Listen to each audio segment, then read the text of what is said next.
서울 용산 낮은 상가를 둘러싸고 각종 잡음이 일고 있습니다. 이중계약으로 인한 이 소송전부터 사모펀드 불안전 판매 의혹까지 논란이 커지고 있습니다. 취재기자와 함께 어떤 일들이 나타나고 있는 것인지 좀 알아보도록 하죠. 이대호 기자 스튜디오에 나와 있습니다. 네.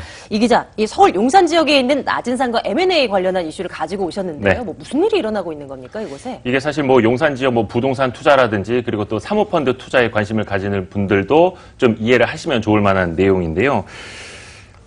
우선은 용산 낮은 상가 M&A 과정에서 이중으로 계약된 문제부터 시작이 되는데요. 그것부터 이해를 하고 넘어가시는 게 좋을 것 같습니다. 리포트로 먼저 설명을 해드릴게요. 서울의 중심 용산. 그곳에서도 가장 노른자위 땅에 위치한 낮은 상가. M&A 이중 계약의 한가운데 있는 기업이 바로 이 낮은 상가를 보유한 낮은 산업입니다. 먼저 낮은 산업을 인수하기로 계약한 곳은 서부 T&D. 10년 가까이 이 땅을 눈여겨보던 서부 T&D는 지난해 6월에서 7월 사이 고 이병두 낮은 산업 회장의 상속인 중 9명과 지분 50.9%에 대한 인수 계약을 맺었습니다. 100% 인수를 목표로 총액 1,700억 원 규모였습니다. 문제가 시작된 건 IMM 인베스트먼트가 뛰어든 지난해 10월부터입니다. IMM이 서부 T&D와 이미 계약한 50.9%를 포함해 100%에 대한 매매 계약을 맺은 것입니다. IMM이 제안한 가격은 약 2,600억 원으로 서부 T&D가 제시한 것보다 약 900억 원 높은 금액.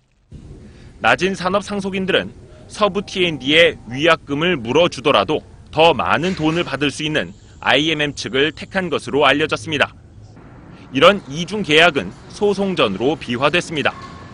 서부 T&D는 지난해 11월 법원에서 낮은 산업 주식 처분 금지 가처분을 받아냈습니다.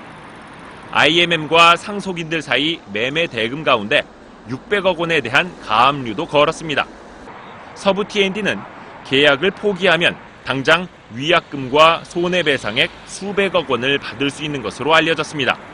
그러나 서부 T&D는 끝까지 낮은 산업 인수를 추진하겠다며 긴 소송전을 예고했습니다. IMM 인베스트먼트 측은 이중 계약으로 인한 소송의 당사자는 낮은 산업 주주들이지 IMM이 아니라며 한 발 물러서 있습니다.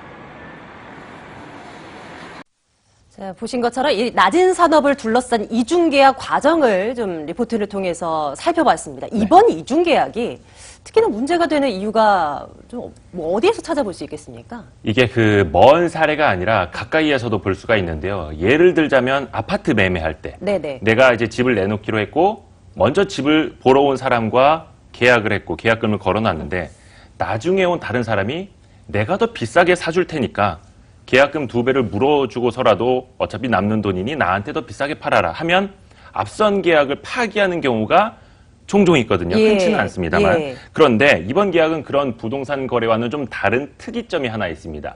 이 낮은 산업 주주들과 서부 T&D 사이에 매각을 위한 계약금 27억 원이 오갔고 그 계약에 위약벌 조항이라는 걸 특별히 넣었다라는 겁니다. 이 계약이 파기가 되면 약 30% 정도의 손해배상금, 위약금 합쳐서 지불을 해야 한다라는 조항인데 이게 서부 T&D가 먼저 요구한 게 아니라 낮은 산업 주주들, 그러니까 고 이병두 회장의 상속인들이 먼저 요구해서 저 위약벌 조항을 넣었는데 결과적으로 낮은 산업 주주들이 그걸 불이행했다라는 겁니다. 낮은 산업 주주들의 입장을 듣기 위해서 참 여러 가지 좀 노력을 해봤는데 접촉이 쉽지 않더라고요. 고 이병두 회장의 손자죠. 그리고 지금 낮은 산업 대표인 이석진 대표를 만나러 직접 가봤는데 별다른 이야기를 들을 수는 없었고요. 화면 한번 보시죠. 그러니까 저희들은 거기에 대한 정보를 가르쳐드릴 수가 없어요. 내가 지금은 안 됐습니다. 다음에 다시 찾아볼까요? 그래도 아마 못 만났다 싶을 거예요. 회사를 통해서 만날 생각은 현재 일단 안 됩니다.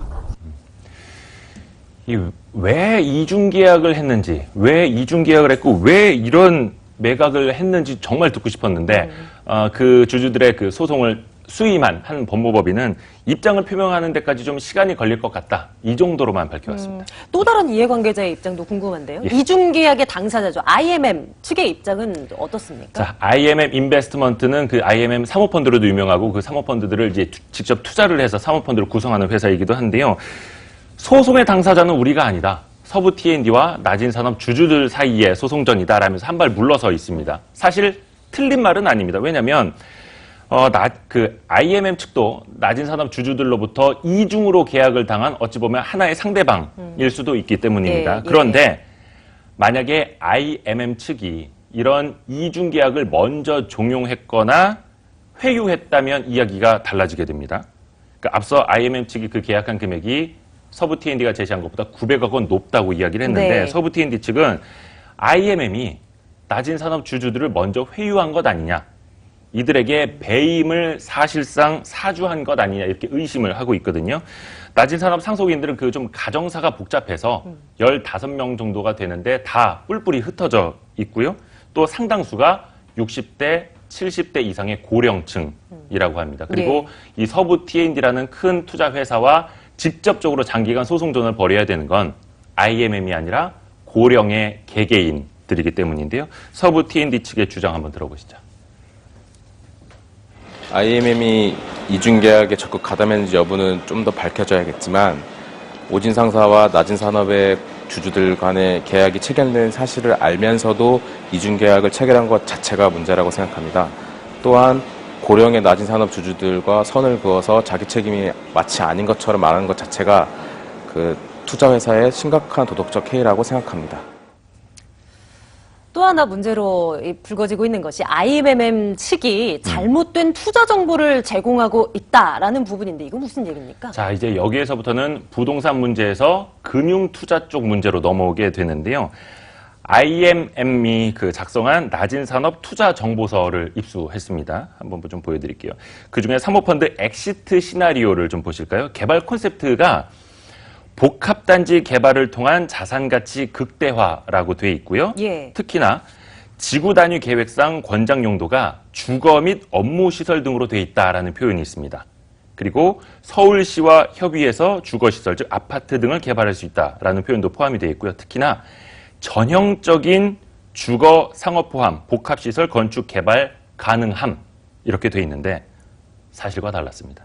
서울시에 직접 확인을 해봤는데요. 해당 지역은 도시계획상 유통 업무 설비로 묶여 있어서 주거시설이 들어올 수 없다라는 답변을 받았고요. 또 그 권장 용도에도 공동주택은 없다는 답변을 받았습니다. 직접 들어보시죠. 우리 도시계획 시설에 들어갈 수 있는 것들은 유통업무 설비나 물류단지 이런 것들만 들어갈 수가 있거든요. 이제 거기에 이제 주거용도는 들어갈 수가 없습니다. 고에서는 전혀 건립을 할 수 없는 걸로 판단하고 있어요. 이게 더 큰 문제로 이어지고 있다라는 얘기인가요? 만약에 IMM이 단순히 자기 자본만 가지고 투자를 했다면 네. 뭐 자기 판단 실수 있고 판단 오류로 인한 자기 손해로만 치부하고 넘어갈 수가 있는데 문제는 이겁니다. 잘못된 투자 정보를 가지고 일반인들의 돈을 끌어모으려 했다라는 건데요. 자, 취재 결과 IMM이 하나금융투자 청담 클럽원을 통해서 300억 원 규모의 사모펀드를 모으던 걸로 드러났습니다. 1인당 최소 가입 금액이 3억 원 선이고요. 보통 6, 7억 원씩은 개인들도 투자를 한다라는 설명을 들었습니다. 그리고 그 바탕에는 앞서 설명드린 것처럼 주거시설 개발이 포함된 투자 정보가 바탕에 있었고요. 이 사모펀드는 일단 판매는 보류가 되어 있습니다. 현재는. 서부 T&D와의 소송전이 시작이 되면서 판매가 중단된 걸로 추정은 되는데 만약에 그대로 300억 원의 사모펀드를 일반인들에게 받았고 그 자금 집행이 됐다면 하나금융투자는 핵심 VIP 고객들을 대상으로 사모펀드 불완전 판매를 했을 개연성이 있는 부분입니다. 자금 집행이 실제로 마무리되지는 않았지만 이미 300억 원 규모의 말씀드린 것처럼 자금을 모아놨고 일부에서는 지금도 예약 혹은 대기 고객으로 넣어줄 수 있다. 이렇게 설명하고 있는데요. 직접 들어보시죠. 그럼 지금 300억이 다 찼다고요? 우선은 예약이, 어떻게 보면은 하시겠다고 하신 분들은 홀딩이 다 되어 있는 상태라고 보시면 될 것 같아요. 아직 뭐 자금이 실제로 들어가거나 그런 단계는 아니고요. 그래서 이제 혹시라도 이제는 기간이 원래가 조금 예정이 11월 달에 하려고 했었는데 지금 좀 기간이 좀 길어지다 보니까는 혹시 대기하시는 분들 중에서 뭐 일부 몇 분은 안 하신다고 하실 수도 있는 상황이 될 수도 있거든요. 만약에 좀 시간이 더 길어진다고 하면. 이러한 논란들에 대해서 하나금융투자 또 IMM 측은 어떤 입장을 보이고 있습니까? 일단 하나금융투자는 그 청담 클럽원이라고 하면은 하나금융투자 그 거래하는 고객들 중에 가장 우량한 큰손 고객들이 많은 곳이거든요. 일단 그곳에서 불안전 판매를 일으킬 수도 있었던 문제인데 본사 심사 과정에서 해당 상품 판매가 보류됐다라고만 설명을 했고요. 그 사유에 대해서는 밝힐 수 없다 이렇게 설명을 했습니다. IMM 측은 제가 이곳에다 여러 가지 이제 질문을 좀 하기는 했는데 기존 계약을 그럼 알고도 이중 계약을 한 거냐? 잘못된 투자 정보로 사모펀드를 끌어모으려고 했던 불안전 판매 이슈 있지 않느냐 질문을 했는데 딜이 종료되지 않아서 드릴 말씀이 없다. 이렇게만 밝혔습니다. 낮은 상가 M&A를 둘러싸고 논란거리들이 많은데요. 뭐 추가적으로 들리는 소식들이 있으면 또 정리를 해주십시오. 네. 이대호 기자와 함께 말씀 나눴습니다. 잘 들었습니다.